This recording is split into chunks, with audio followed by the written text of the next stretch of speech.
बिस्मिल्लाहिर्रहमानिर्रहीम। ओके बेटा जी, आज का टॉपिक हम शुरू करते हैं। आज का टॉपिक जो है वो है that is regarding breeding crop plants for biotic and abiotic stress resistance and climate change. अच्छा, आज मैं आपको थोड़ा सा ये बताऊंगा कि जो ब्रीडिंग मेथड्स आप लोगों ने पहले पढ़े हुए हैं, ठीक है ना, वो भी हम उनको एट द एंड एक दफा रिवाइज करेंगे, दोबारा से डिस्कस करेंगे। बट हम आज डिस्कस करेंगे कि अगर प्लांट के ऊपर कोई स्ट्रेस आता है तो उस कंडीशन में हम कैसे ब्रीडिंग करते हैं और कौन कौन से स्ट्रेसेस हैं जो प्लांट के ऊपर आते हैं। Right, so we will initiate with abiotic stress. So सबसे पहले what is a stress? Stress है क्या? Factors of environment interfering with the complete expression of genotypic potential। Stress basically क्या है कि इन्वायरमेंटल फैक्टर्स हैं जो कि अफेक्ट करते हैं या जो प्लांट की प्रोडक्शन को अफेक्ट करते हैं। राइट, वो है स्ट्रेस के फैक्टर्स। ठीक हो गया जी। सो स्ट्रेस की क्या डेफिनेशन बनेगी?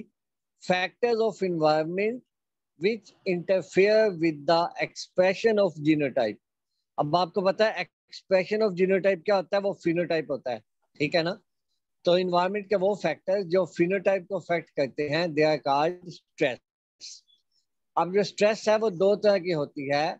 Number one, abiotic stress. Abiotic का मतलब है नॉन लिविंग, जो जिंदा नहीं है, ठीक है जी। और दूसरा होता है बायोटिक। बायोटिक का मतलब क्या है? वो फैक्टर्स जो कि लिविंग है या वो चीजें जो कि अलाइव हैं। एबायोटिक के अंदर क्या क्या चीजें आएंगी? मेजरली एबायोटिक के अंदर चार चीजें हैं। ड्राउट है, ड्राउट का मतलब है पानी की कमी। Yes, सैलिनिटी, सैलिनिटी का मतलब है कि जो साल्ट वाटर के अंदर मौजूद होता है या सॉइल के अंदर जो साल्ट मौजूद होता है। Number three, temperature. अब टेम्परेचर जो है वो हाई भी हो सकता है और लो भी हो सकता है। And number four is heavy metals. Heavy metals जो हैं they are mostly affect the plants through roots. जब प्लांट ने वाटर को अपटेक करता है तो आप वाटर के साथ जो है काफी सारी मेटल्स भी अपटेक होती हैं।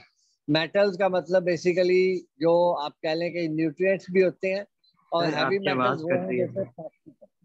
जी बेटा।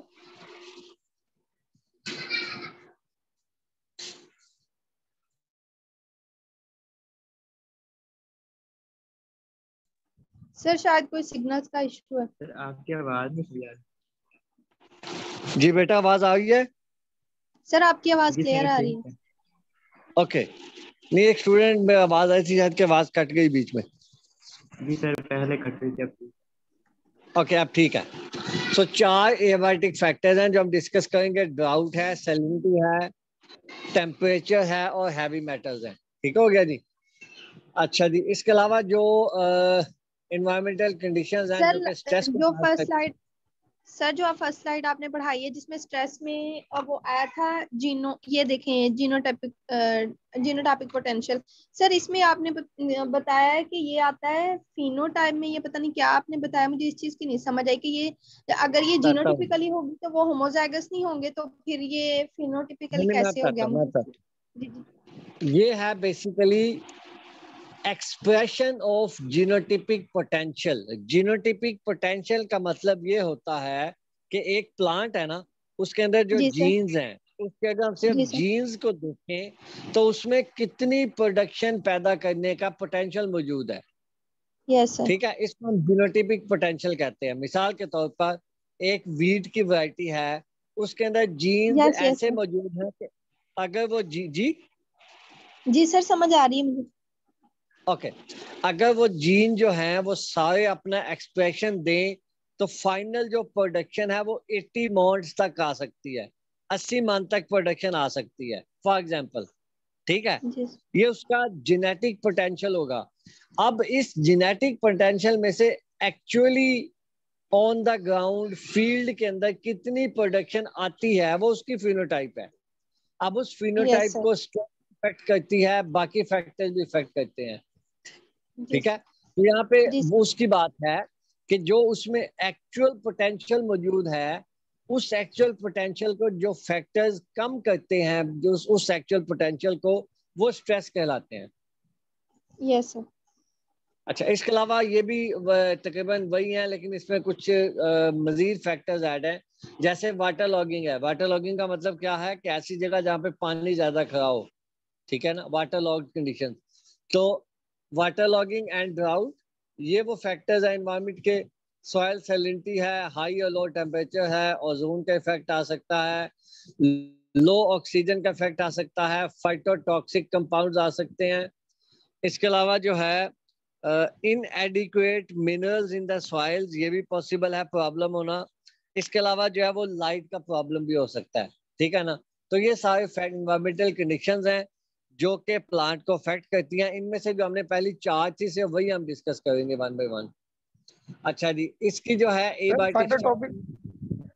फाइटोटॉक्सिक कंपाउंड्स ये हमने नहीं करने डिस्कस।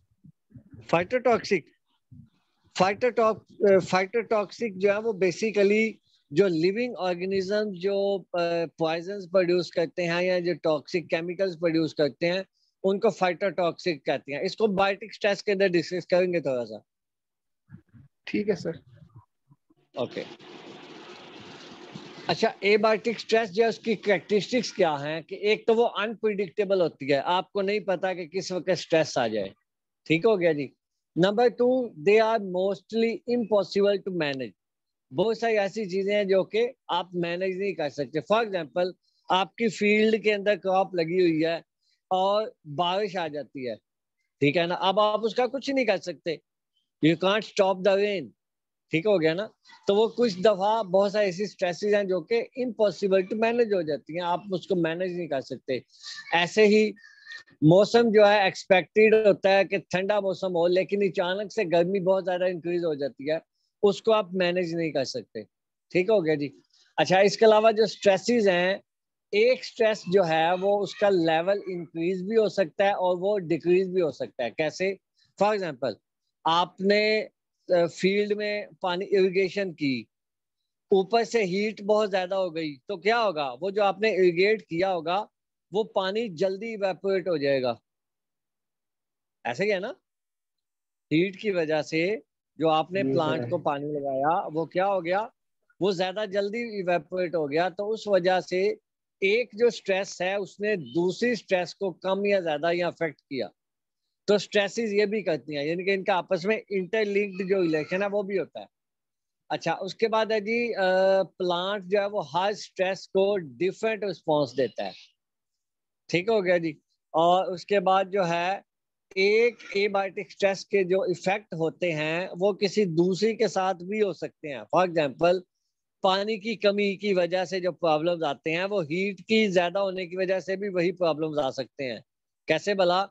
कि अगर पानी की कमी हो तो क्या होगा, विल्टिंग होगी, ज्यादातर लीफ मुरझा जाएंगे, रूट्स जो है वो ज्यादा इलोंगेट होंगी कि पानी कहीं से मिले हमें, और प्लांट जो है वो ड्राई होना शुरू हो जाएगा। तो यही काम अमूमन जो हीट है वो भी करती है, वो उसकी वजह से भी प्लांट मुरझा जाते हैं और जो है ना विल्टिंग कंडीशंस आ जाती हैं, राइट। तो समटाइम्स एक जो एबायोटिक स्ट्रेस है वो दूसरे के ऊपर ओवरलैप करती है, यानी कि दोनों इकट्ठी इफेक्ट करती हैं प्लांट को।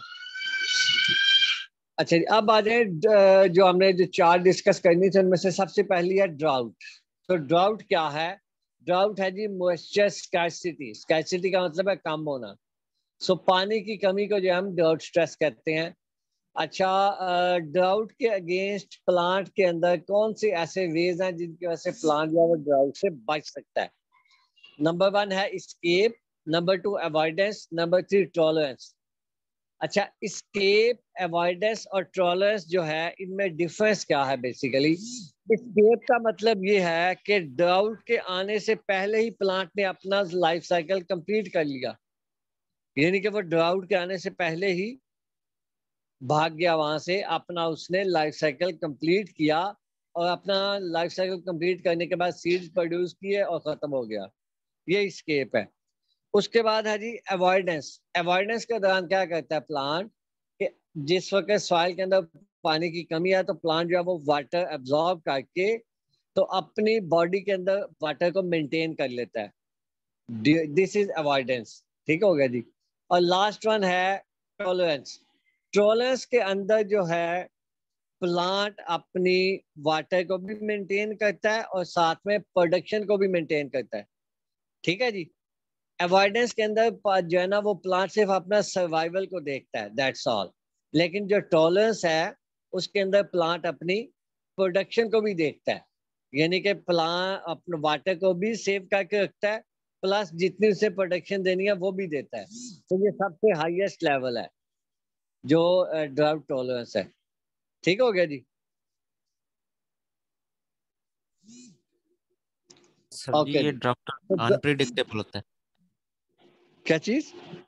अनप्रिडिक्टेबल होते हैं ये सर। ये सारे ड्राउट एबायोटिक स्ट्रेसेस जो है वो अनप्रिडिक्टेबल होते हैं, यस। तो फिर सर फिर मैच्योर अर्ली कैसे होगा, उसे कैसे पता चलेगा कि अब वो ड्राउट होने वाला है? उसमें नहीं, ये तमाम के तो एक्चुअली 100% जो है ना ये अनप्रिडिक्टेबल नहीं होते ना। फॉर एग्जाम्पल मैं आपको मिसाल देता हूँ। आपने वीट लगाई, ठीक है जी। वीट किस वक्त लगती है? नवंबर दिसंबर के अंदर। और जब उसकी हार्वेस्टिंग का टाइम आता है ना, एक नॉर्मली हमें पता है कि उस वक्त जो है मौसम ने गर्म होना शुरू होना है। ठीक है ना। सो ये यस 100% अनप्रिडिक्टेबल नहीं होते, समटाइम्स कुछ इनमें प्रिडिक्टेबल भी होते हैं। क्वेश्चन आपका अच्छा था कि सो दैट मीन्स कि जो जितने भी स्ट्रेसेस हैं ये 100% अनप्रिडिक्टेबल नहीं होते। ठीक है ना।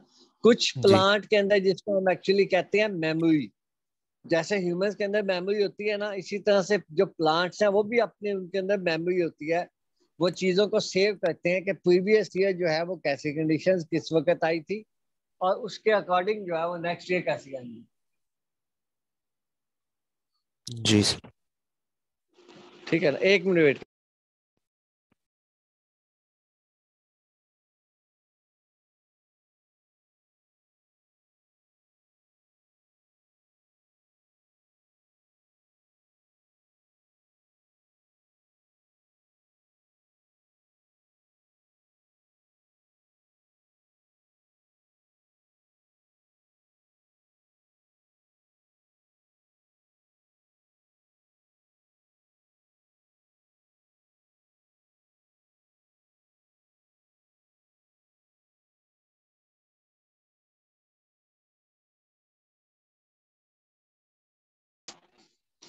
ओके जी, आई एम बैक।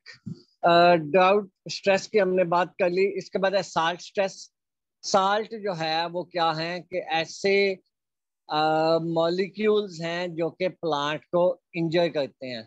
इसके अंदर सोडियम क्लोराइड है, पोटेशियम क्लोराइड है, ऐसे ही बाकी साल्ट हैं जो कि प्लांट को अफेक्ट करते हैं। और वो रूट के थ्रू चूंकि एंटर होंगे तो सबसे पहले इफेक्ट उनका रूट के ऊपर होगा। ठीक हो गया जी। अच्छा, सैलिनिटी को ओवरकम कैसे किया जा सकता है? यहाँ तो आप सॉइल को क्लियर करें, उसमें कुछ ऐसे केमिकल्स डालें जो कि साल्ट्स को एब्जॉर्ब कर लें या साल्ट्स को प्लांट के अंदर इंटर ना होने दें। और सेकंड वे ये है कि आप ऐसी ब्रीडिंग करके ऐसी वैरायटी डेवलप करें जो कि टॉलरेंट हो साल्ट्स के अगेंस्ट। ठीक हो गया जी। अच्छा जी। अब आ जाए कैरेक्टरिस्टिक्स। इसकी बात कोई नहीं है, इसको पढ़ लीजिएगा, कोई इंपॉर्टेंट इतना नहीं है। कोल्ड स्ट्रेस है।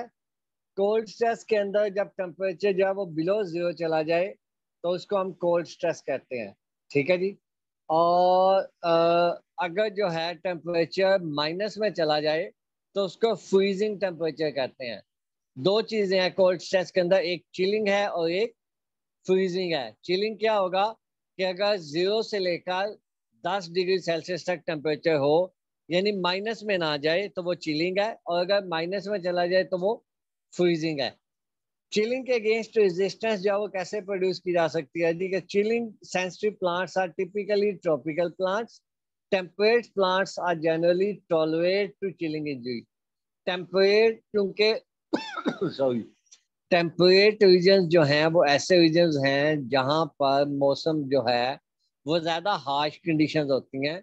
इस वजह से ऐसे प्लांट्स जो टेम्परेट कंडीशंस में हो they they are mostly more tolerant. ठीक हो गया जी।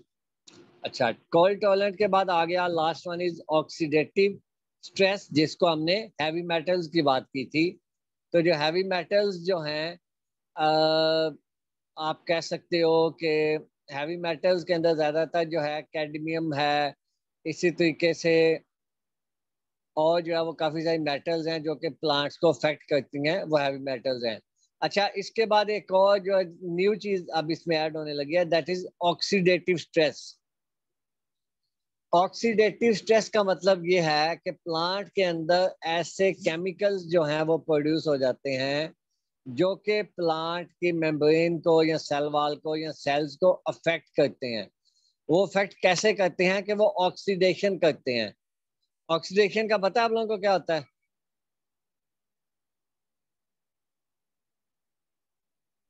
नहीं सर सर। ऑक्सीजन रिलीज करते हैं।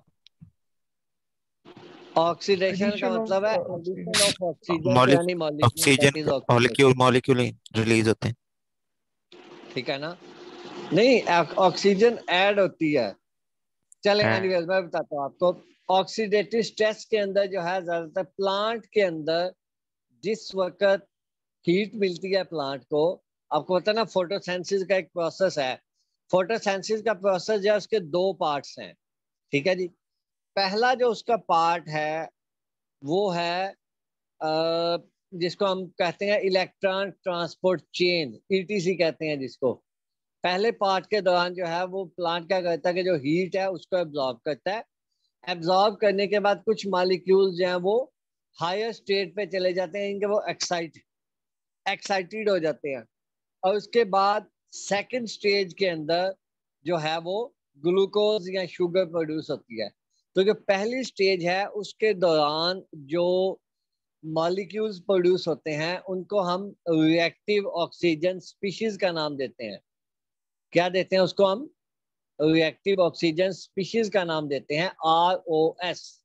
ठीक हो, बस आपको इतना ही पता हो कि वो रिएक्टिव ऑक्सीजन स्पीशीज जो है वो क्या करती हैं, प्लांट की मेम्ब्रेन या किसी भी मॉलिक्यूल के साथ मिलके उसको ब्रेक डाउन कर देती हैं। ठीक है जी, बस इसकी इतना ही काफी है आपके लिए।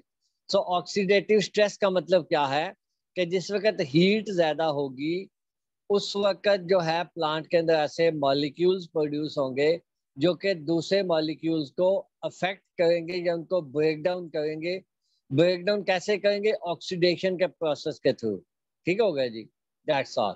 तो इसके अगेंस्ट भी जो है वो प्लांट को हमें सेव करना है, बचाना है। अच्छा, ऑक्सीडेटिव स्ट्रेस की वजह से कौन से ऐसे इन्वायरमेंटल फैक्टर्स हैं जो कि ऑक्सीडेटिव स्ट्रेस लेके आते हैं? उसमें पोल्यूशन है, उसमें हर्बिसाइड्स हैं, उसमें हैवी मेटल्स हैं, उसमें ड्राउट कंडीशंस हैं, हीट कंडीशंस हैं। प्लांट को कोई वाउंड आ गया, कोई कहीं से जो है ना प्लांट के ऊपर उसकी सरफेस जो है वो आप कह लें कि सरफेस डैमेज हो गई। इसके अलावा कोई अल्ट्रावायलेट लाइट जो है उसका इफेक्ट हो गया, तो उसकी वजह से ऑक्सीडेटिव स्ट्रेस आ जाती है। ठीक होगा जी। तो वो जब हम हैवी मेटल्स की बात कर रहे थे, तो हैवी मेटल्स भी मेनली क्या काज करती हैं? ऑक्सीडेटिव स्ट्रेस काज करती हैं। तो ये जो चार एबायोटिक स्ट्रेसेस हैं, ये मैंने आपको इनके इफेक्ट बताए थे उसे कि होती क्या है और ये प्लांट के ऊपर इफेक्ट कैसे करती हैं। अब क्योंकि ये ज्यादातर अनप्रिडिक्टेबल होती हैं और मोस्टली जो है वो प्लांट इनको हम ऐसे इनको मैनेज करना बहुत डिफिकल्ट होता है, तो उसके लिए हम जो है क्या करते हैं, कोई ना कोई वैरायटी डेवलप करेंगे इनके अगेंस्ट टॉलरेंट। ठीक है जी, उसका भी मैं प्रोसीजर आपको बताता हूँ वो क्या होगा। ये थोड़ा सा एबायोटिक स्ट्रेसेस के अगेंस्ट था। अच्छा, ये मैकेनिज्म आपको पहले बता चुका है, अवॉइडेंस, टॉलरेंस एंड एक्लेमेटाइजेशन। अब आते हैं जी बायोटिक स्ट्रेस की तरफ। बायोटिक स्ट्रेसेस क्या है? बायोटिक का मतलब है लिविंग ऑर्गेनिज्म। तो ऐसी स्ट्रेसेस जो प्लांट के अंदर आती हैं जो कि लिविंग ऑर्गेनिजम्स की वजह से आए, उनको हम बायोटिक स्ट्रेस कहते हैं। अब लिविंग ऑर्गेनिजम्स के अंदर बहुत सारे ऑर्गेनिजम्स हैं, जैसे कि बैक्टीरिया है, वायरसेस हैं, फंजाई हैं, पैरासाइट्स हैं, इंसेक्ट्स हैं, वीड्स हैं और अदर प्लांट्स हैं। जैसे आप लोगों को याद होगा कि हमने इसके अंदर ये भी पढ़ा था जब हम वैरायटी वैल्यूएशन की बात कर रहे थे, तो हमने अदर प्लांट्स भी देखते थे फील्ड के अंदर, राइट? तो वो भी बेसिकली स्ट्रेस काज करते हैं।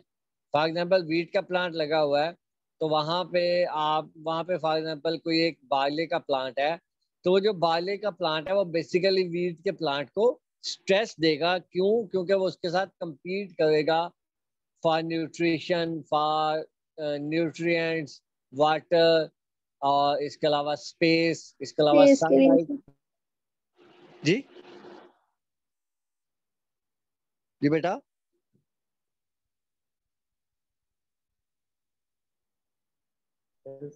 ओके जी, तो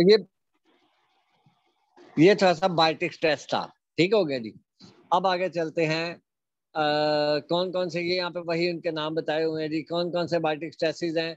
सबसे पहले जो बायोटिक स्ट्रेसेस जो है वो डिजीज काज करते हैं ऐसे ऑर्गेनिज्म, उनको हम पैथोजेंस कहते हैं। फॉर एग्जांपल वायरसेस हैं, बैक्टीरियाज हैं, फंजाई हैं, ये पैथोजेंस हैं। ठीक हो गया जी। ये इनको पैथोजेंस क्यों कहा जाता है? Because they cause plant diseases. Disease. ठीक है जी। और ये मोस्टली माइक्रोस्कोपिक होते हैं। अच्छा, इसके अलावा जो है डिजीज काज करने वाले जो ऑर्गेनिजम्स हैं उनके 6 ग्रुप्स हैं। वो कौन कौन से हैं? फंजाई, बैक्टीरिया, वायरसेस, नेमाटोड्स और इंसेक्ट्स। ठीक हो गया जी। फंजाई 2 तरह के हैं, एक एयरबॉर्न फंजाई है और दूसरा सॉइल बॉर्न फंजाई है। एयरबॉर्न का मतलब यह है कि वो एयर में के अंदर जो है वो ट्रांसफर होते हैं, थ्रू एयर जो है वो एक प्लांट से दूसरे प्लांट तक जाते हैं। और सॉइल बॉर्न का मतलब क्या है कि वो सॉइल के अंदर चले जाते हैं फंजाई, और सॉइल के अंदर से जो है वो जो प्लांट्स के रूट के ऊपर इफेक्ट करते हैं और सीड के ऊपर इफेक्ट करते हैं, और उसके बाद वो पूरे प्लांट के अंदर फैल जाते हैं। ठीक हो गया जी। इनका उनका जो ट्रांसफर का मैकेनिज्म है वो सॉइल टू प्लांट है। जो एयरबॉर्न है उनका एयर टू प्लांट है। अच्छा जी, इसके बाद इसके आगे जरूरत नहीं है। अब जो है चूंकि ये सारे प्लांट चीजें जो है वो बायोटिक स्ट्रेसेस जो है वो डिजीज काज करती हैं मोस्टली, तो डिजीज के अगेंस्ट रेजिस्टेंस जो है वो हम कैसे लेके आ सकते हैं? 2 इसके वेज हैं रेजिस्टेंस के। एक होता है वर्टिकल रेजिस्टेंस और एक होता है हॉरिजॉन्टल रेजिस्टेंस। वर्टिकल रेजिस्टेंस जो है वो हम 1 या 2 जीन्स को कंट्रोल करती है। ठीक है जी। और ये जो जीन्स हैं ये इजीली ट्रांसफरेबल हो सकती हैं, यानी कि एक प्लांट से हम दूसरे प्लांट के अंदर इसको ट्रांसफर कर सकते हैं नॉर्मल ब्रीडिंग के थ्रू। ठीक है जी, ये वर्टिकल ब्रीडिंग है। अच्छा, हॉरिजॉन्टल ब्रीडिंग का क्या मतलब है कि ये मोस्टली ज्यादा, एक से ज्यादा जीन इसको कंट्रोल करते हैं, और दूसरा ये एक प्लांट से या एक स्पीशी से दूसरी स्पीशी के अंदर ट्रांसफर की जाती हैं। इन दोनों का डिफरेंस देखिएगा। वर्टिकल के अंदर 1 या 2 जीन इन्वॉल्व होते हैं, हॉरिजॉन्टल के अंदर ज्यादा जीन इन्वॉल्व होते हैं। वर्टिकल जो है वो एक प्लांट से दूसरे प्लांट में ट्रांसफर हो जाती है, यानी कि वीट का एक प्लांट था तो उससे वीट के दूसरे प्लांट में ट्रांसफर कर दी। लेकिन जो हॉरिजॉन्टल है वो ज्यादा थोड़ी सी डिफरेंट है। डिफरेंट कैसे है कि उसके अंदर जैसे हमने बैक्टीरिया से जीन लिया, उसको वीट में ट्रांसफर किया, ये बेसिकली हॉरिजॉन्टल रेजिस्टेंस है। ठीक हो गया जी। और ये थोड़ा सा डिफिकल्ट होता है ट्रांसफर करना, बिकॉज इसके अंदर बायोटेक्नोलॉजी में इन्वॉल्व होती है, जेनेटिक इंजीनियरिंग इन्वॉल्व होती है। तो ये 2 तरह की जो है वो रेजिस्टेंस के मैकेनिज्म मौजूद हैं प्लांट्स के अंदर। अच्छा जी, ये तो है रेजिस्टेंस की बात कि हमने रेजिस्टेंस क्रिएट कर दी। ठीक है जी। अच्छा, अब इसके अलावा प्लांट्स के अंदर ऑटोमेटिकली नेचुरली भी कुछ जो है वो मैकेनिज्म्स मौजूद होते हैं जो कि रेजिस्टेंस के अगेंस्ट जो है ना काफी अपना रोल प्ले करते हैं। उनमें सबसे पहले है डिजीज इस्केप। इस्केप का वही मतलब है कि जिस वक्त प्लांट के ऊपर डिजीज आने के चांसेस हैं, उससे पहले ही जो है वो प्लांट अपना लाइफ साइकिल कंप्लीट कर चुका होता है, ये स्केप है। सेकंड टॉलरेंस है। टॉलरेंस मैंने आपको पहले भी बताया था कि प्लांट डिजीज के होते हुए भी अपना सर्वाइवल जारी रखता है। थर्ड है इम्यूनिटी। इम्यूनिटी बेसिकली रेजिस्टेंस जिसको हम कहते हैं वो इम्यूनिटी है। तो इसका मतलब ये हुआ कि प्लांट उसके साथ डिजीज के होते हुए भी अपनी प्रोडक्शन भी देता है। एक तो वो टॉलरेट करता है डिजीज को, प्लस उसके साथ वो अपनी प्रोडक्शन भी देता है, इसको हम इम्यूनिटी कहते हैं। इसके अलावा हाइपर सेंसिटिविटी है। इसके अंदर जो है जैसे ही प्लांट को पता चलता है कि वो स्ट्रेस आने लगी है, जैसे प्लांट को पता लगता है कि जो है वो स्ट्रेस आने लगी है, तो प्लांट क्या करता है कि वो पहले ही ऐसी अपनी कंडीशंस प्रोड्यूस कर लेता है डिजीज के आने से पहले ही, कि जैसे डिजीज आती है तो वो पहले ही एक्टिव होता है प्लांट। यानी कि उसने पहले ही ऐसी केमिकल्स प्रोड्यूस किए होते हैं, ऐसे एंटीबायोटिक्स प्रोड्यूस किए होते हैं जो कि डिजीज को रोक देते हैं। इसके अलावा जो है एंटी माइक्रोबियल जो है वो मेटाबोलाइट्स प्रोड्यूस करता है प्लांट। वो क्या होते हैं जी, जैसे माइक्रोब्स हैं वो अटैक करते हैं तो उनके अगेंस्ट उसने मेटाबोलाइट्स ऐसे केमिकल्स हैं जो कि इनको किल करेंगे माइक्रोब्स को। ठीक हो गया। तो ऐसे मेटाबोलाइट्स प्लांट जो है वो पहले ही प्रोड्यूस कर लेता है ताकि जैसे ही स्ट्रेस आए, स्ट्रेस आने के बाद जो है वो जो मेटाबोलाइट्स हैं वो उन माइक्रोब्स को किल कर दें या उनको स्टॉप कर दें प्लांट में एंटर होने से। और फाइनली जो है वो डिफरेंट सिंथेटिक एंजाइम्स जो है वो प्लांट प्रोड्यूस करता है। ये भी जो है वो डिफरेंट माइक्रोब्स या पैथोजेंस के अगेंस्ट होते हैं। ठीक हो गया जी। तो ये थोड़ा सा बायोटिक स्ट्रेस के रिलेटेड था। लास्ट जो टॉपिक है that is regarding climate change. ठीक है जी। अच्छा, अब आपको पता है कि इस वक्त जो मेजर प्रॉब्लम है वर्ल्ड के अंदर चल रहा, that is regarding climate change या ग्लोबल वार्मिंग। ये तो आपने ग्लोबल वार्मिंग का सुना हुआ ना सबने? यस सर, सुना हुआ है। ओके। तो ये क्लाइमेट चेंज है वो ग्लोबल वार्मिंग की वजह से जो है वो क्लाइमेट चेंज हो रहा है। तो अब हम थोड़ा सा आपको सिर्फ क्लाइमेट चेंज के मतलब बताऊंगा कि क्लाइमेट चेंज है क्या। उसके बाद आपको ब्रीडिंग मेथड बता दूंगा इन तीनों के रेड साथ। अच्छा, सबसे पहले तो आपको ये पता होना चाहिए कि जो क्लाइमेट है और जो वेदर है ये दोनों डिफरेंट चीजें हैं। ठीक है जी। वेदर क्या है? वेदर जो है जो शॉर्ट टर्म किसी भी एरिया में जो इन्वायरमेंटल कंडीशंस हैं उनको हम वेदर कहते हैं। ठीक है जी। शॉर्ट टर्म का मतलब क्या है कि जैसे फॉर एग्जांपल इस वक्त अगर आप अपने घर से बाहर देखें तो हीट है, गर्मी है, ये वेदर है। ठीक है जी। इसके बाद अगर कुछ 6 महीने के बाद आप देखेंगे तो उस वक्त सर्दी आई होगी, ये वेदर है। क्लाइमेट क्या है? क्लाइमेट एक लॉन्ग टर्म या ज्यादा एरिया के ऊपर या ज्यादा टाइम के ऊपर जो इन्वायरमेंटल कंडीशंस होती हैं उनको हम क्लाइमेट कहते हैं। फॉर एग्जांपल अगर आपने गौर किया हो तो आज से को 15-20 साल पहले जो है वो गर्मी इतनी ज्यादा नहीं होती थी, थोड़ी सी कम होती थी, बारिशें ज्यादा होती थी। जो सर्दी है उसका लाइफ स्पैन ज्यादा होता था। ठीक है ना? अब थोड़ा सा कम हो गया। तो ये क्लाइमेट है जो कि लॉन्ग टर्म जिसको हम बात करते हैं, जिसके मतलब हम ये कह सकते हैं कि इस साल के अंदर जो है वो जनाब 3 महीने सर्दी होगी, 6 महीने गर्मी होगी, बाकी जो 3 महीने है वो मौसम मॉडरेट होगा या खिजा होगी या बहार होगी। ठीक है। तो ये क्लाइमेट है। इससे पहले क्या होता था, 5-6 महीने सर्दी होती थी, 5-6 महीने गर्मी होती थी, बाकी जो है वो मॉडरेट मौसम होता था। राइट। तो ये जो लॉन्ग टर्म और जो वाइड एरिया के ऊपर मौजूद हो उसको क्या कहते हैं? क्लाइमेट है। सेकंड जो है वो क्लाइमेट हम ये भी कह सकते हैं कि जैसे अब हम पाकिस्तान की बात करें तो यहाँ पर क्लाइमेट डिफरेंट है, लेकिन अगर हम यूएसए की बात करें तो वहां पे क्लाइमेट डिफरेंट है। कैसे डिफरेंट है कि वहां पे जो टेम्परेचर हाईएस्ट जाता है वो 35, बड़ा भी ऊपर चला जाएगा, 40 तक चला जाएगा। लेकिन हमारे यहाँ जो हाईएस्ट टेम्परेचर है वो कितना चला जाता है भाई? 45। 45, 47, इवन के 50 तक भी चला जाता है। ठीक है। जब सर्दियां बहुत ज्यादा होती हैं तो वो 50 तक भी चला जाता है। अच्छा, अब आगे आ जाए अर्थ के अंदर, चूंकि आपको पता है कि हमारे क्लाइमेट के अंदर जो है ना वो हीट भी आती है सूरज की वजह से। तो जो हीट है वो बहुत ज्यादा इम्पोर्टेंट है क्लाइमेट के लिए। हीट क्यों इम्पोर्टेंट है? ये जो हीट है, हीट की वजह से होता क्या है, ग्रीन हाउस इफेक्ट प्रोड्यूस होता है।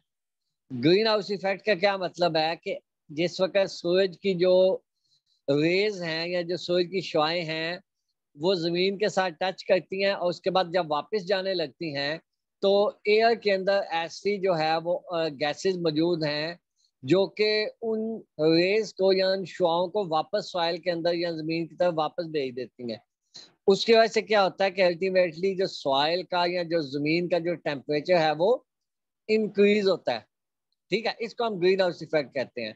तो ये बहुत ज्यादा इंपॉर्टेंट है। अगर ग्रीन हाउस इफेक्ट, इस ग्रीन हाउस इफेक्ट के अंदर जो गैसेस मौजूद हैं वो कौन कौन सी हैं? वाटर वेपर्स हैं, कार्बन डाइऑक्साइड है, मीथेन है, नाइट्रस ऑक्साइड है। अगर जो है ग्रीन हाउस गैसेस ना हो ये जो ग्रीन हाउस इफेक्ट ना हो तो जो सॉइल का या जो जमीन का जो टेम्परेचर है वो शायद 0 से भी बिलो चला जाए। ठीक है जी। ग्रीन हाउस इफेक्ट की वजह से ये जो टेम्परेचर जो 35 या 40 या 45 तक जाता है वो किस वजह से जाता है? ग्रीन हाउस इफेक्ट की वजह से जाता है। अब ह्यूमंस ने क्या किया कि हमने जो ये जो ग्रीन हाउस गैसेस थी इनकी क्वांटिटी जो है वो आहिस्ता आहिस्ता इंक्रीज करना शुरू कर दी इन्वायरमेंट के अंदर। जब इनकी क्वांटिटी इंक्रीज हुई तो उसकी वजह से क्या हुआ? ग्लोबल वार्मिंग इंक्रीज हुई। उसकी वजह से जो टेम्परेचर था वो अल्टीमेटली ज्यादा राइज कर गया। अब वो कितना राइज किया हुआ है वो इधर अभी हम उसको डिस्कस करते हैं। For example carbon dioxide increase हो गई। कार्बन डाइऑक्साइड एयर के अंदर इंक्रीज होने की वजह से जो वाटर यूज है वो कम हो गया। ठीक है जी। टेम्परेचर इंक्रीज हो गया। टेम्परेचर इंक्रीज होने की वजह से जो सीजन है वो शॉर्ट हो गए। रेनफॉल जो है किसी जगह पे कम हो गई, किसी जगह पे ज्यादा हो गई। पिछले 50 साल के दौरान जो ओवरऑल टेम्परेचर है वो तकरीबन 1 डिग्री सेल्सियस जो है वो इंक्रीज हो चुका है। यानी कि अगर जो टेम्परेचर पहले एवरेज जो है वो 25 होता था, अब वो एवरेज 26 पे है।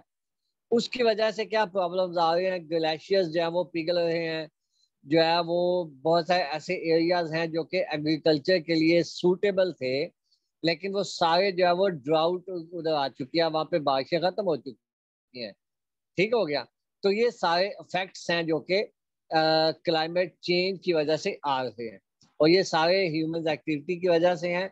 और मेन इसका रीजन क्या है? ग्लोबल वार्मिंग है। अच्छा, अगर हम टेम्परेचर को देखें तो ऑलरेडी जो पोल्स हैं वो पहले ही इंक्रीज हो चुके हैं उनका टेम्परेचर।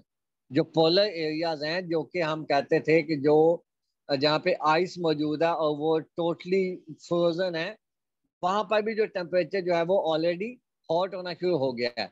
मीन्स के जो ग्लेशियर्स हैं वो पिघलना शुरू हो गए हैं। अच्छा, इसकी वजह से ये जो प्रॉब्लम्स आ रहे हैं या ये जो ग्लेशियर्स पिघल रहे हैं, टेम्परेचर इंक्रीज हो रहा है, उसकी वजह से न्यू काइंड्स ऑफ डिजीजेस जो है वो भी प्रोड्यूस हो रही हैं, या न्यू काइंड्स ऑफ डिजीजेस हैं वो भी आइडेंटिफाई हो रही हैं। उनकी एग्जांपल जो है वो एक है वीट के अंदर एक डिजीज है जो कि वेस्ट की डिजीज है। इसका नाम है UG99, युगांडा 99 के नाम से ये एक डिजीज है जो कि पहली दफा युगांडा के अंदर आई थी। और ये टेम्परेचर इंक्रीज होने की वजह से आई थी। यानी कि टेम्परेचर जो है वो इंक्रीज हो गया, कार्बन डाइऑक्साइड लेवल भी इंक्रीज हो गए, और उसकी वजह से जो जियोग्राफिकल डिस्ट्रीब्यूशन थी या जो जो आप कह लें इन्वायरमेंटल कंडीशन थी वो चेंज हो गई, और उसकी वजह से न्यू काइंड ऑफ डिजीजेज आ गई। ऐसे ही इस वक्त भी यही चल रहा है कि हर वक्त जो है वो किसी जैसे इन्वायरमेंट चेंज होता है तो कोई नई किस्म के डिजीज के आने के चांसेस ज्यादा इंक्रीज हो जाते हैं। ठीक हो गया जी। अच्छा, अब ये जो थोड़ा सा था जो मैंने आपको बताया क्लाइमेट चेंज हो रहा है तो उसकी वजह से इफेक्ट्स क्या आ रहे हैं। अब आ जाते हैं ये जो क्लाइमेट चेंज की वजह से क्रॉप्स पे भी इफेक्ट आते हैं, ड्राउट की वजह से भी आते हैं, बायोटिक स्ट्रेस की वजह से भी आते हैं, और एबायोटिक स्ट्रेस की वजह से भी प्लांट के ऊपर इफेक्ट आते हैं। अब इन सारे इफेक्ट्स के अंदर बीइंग अ प्लांट ब्रीडर हमारा क्या काम है कि हम ऐसी वैरायटीज डेवलप करें जो कि इन तमाम कंडीशंस के अगेंस्ट रेजिस्टेंट हो। अब उसके लिए हमारे पास जो मेथड्स मौजूद हैं वैरायटी इस डेवलपमेंट के, वो काफ़ी सारे आप लोगों ने पढ़े हुए हैं। पहले है इंट्रोडक्शन, इसका आपको पता है। उसके बाद है सिलेक्शन, इसका भी आपको पता है। ठीक है जी। सिलेक्शन के आगे दो टाइप्स हैं, मैथ सिलेक्शन है, प्योर लाइन सिलेक्शन है, पेडिग्री मेथड है, बल्क मेथड है। ये आप लोगों ने पढ़ा हुआ है सारा, इसका आपको पता है, ऐसे ही है ना? जी सर।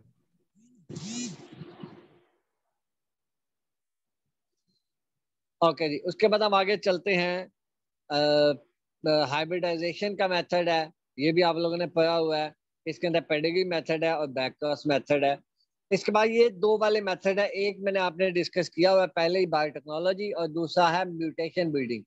म्यूटेशन ब्रीडिंग के अंदर जो है हम क्या करते हैं कि खुद से जो प्लांट के सेल के अंदर डीएनए है उसके ऊपर ऐसे केमिकल्स फेंकते हैं ताकि वो चेंज हो। जब उसके अंदर डीएनए के अंदर चेंज होगी उसको हम म्यूटेशन कहते हैं। तो इसके जरिए भी जो है हम नई वैरायटीज बना सकते हैं। फॉर एग्जांपल कोई ऐसी जीन है जो कि लिथल है प्लांट के लिए, जो नुकसानदेह है, हम उस जीन को उस कुछ केमिकल्स हैं उनकी वजह से हम उस जीन को स्टॉप कर देते हैं, खत्म कर देते हैं, डिलीट कर देते हैं, तो ये म्यूटेशन ब्रीडिंग का मेथड है। ठीक है जी। ऐसे ही लास्ट जो मेथड है दैट इज बायोटेक्नोलॉजी। तो इसको हम डिस्कस किया। बायोटेक्नोलॉजी के अंदर दो चीजें हैं, जेनेटिक इंजीनियरिंग है और टिश्यू कल्चर है। ठीक हो गया जी। तो ये ब्रीडिंग मेथड थे जो कि डिफरेंट